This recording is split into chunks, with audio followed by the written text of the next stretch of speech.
Dan's triggered right now. I'm so upset. Yeah. No. Dan, what's yours? Well, like Cam, I was a little delinquent kid.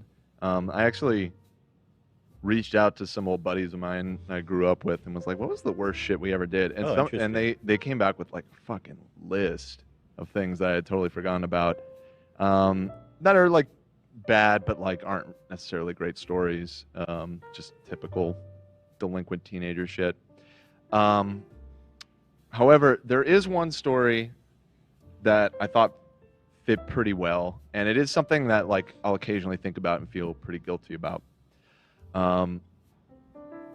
Basically, when I was probably like 13 or 14, I had this friend who was getting kind of bullied by this group of girls, actually.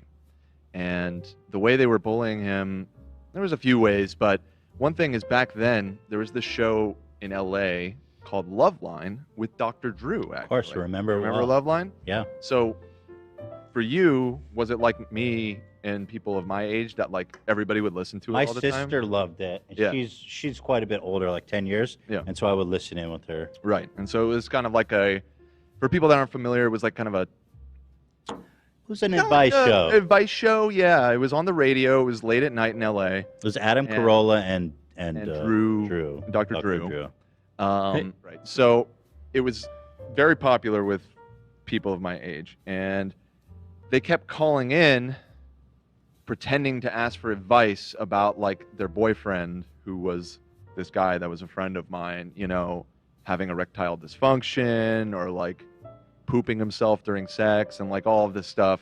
And they would say his name because they knew everybody was like listening to it, and it was just like their way of like fucking with him, basically.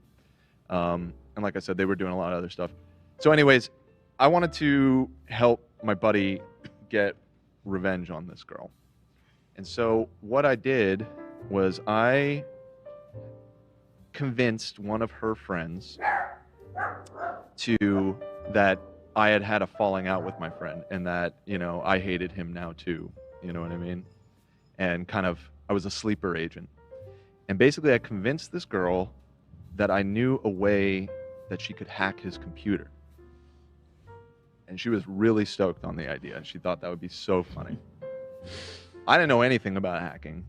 What I did know was, this is probably still possible, but back in the day, like Windows 98, you know, era, there was a DOS command that you could type that basically nuked your computer. It would just completely erase your hard drive. Mm-hmm. And normally it would have like lots of confirmations and stuff, but if you added an additional like command at the end of it, you could skip all of that. So literally you type this in, you hit enter, your computer's fucked. Right. It's just nuked. So I told her she could open up the DOS prompt and you could type this in plus his name plus his phone number or something to make it like seem believable. Yeah, and she bought it. And what I didn't know was that this was her family computer, because this was like pre-cell phone, pre-everybody having, you know, this was in like probably 2000, 2001. And so she did it, and she nuked like her dad's computer. It's horrible. That they all shared.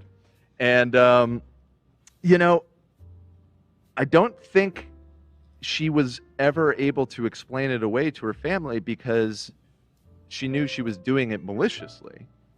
Right. There's no way of explaining that. There's no way of explaining that. How it came Like, to why did you do this? Oh, I was trying to hack somebody's computer, and I'm a moron and deleted So I got away with it completely clean. But I don't know. For some, like, years, like, I thought that was the funniest shit that I actually pulled that off at the time. Now I think back on it. It is pretty funny.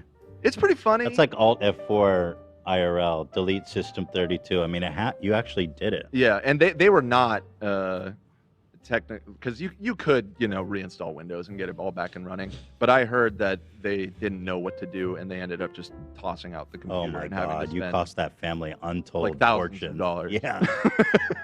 Thousands. So what happened to the girl? Was she busted? by her family? From what I recall, I think they just played it off like she didn't know what happened. Like she was just like, "Oh, the computer doesn't work" or whatever.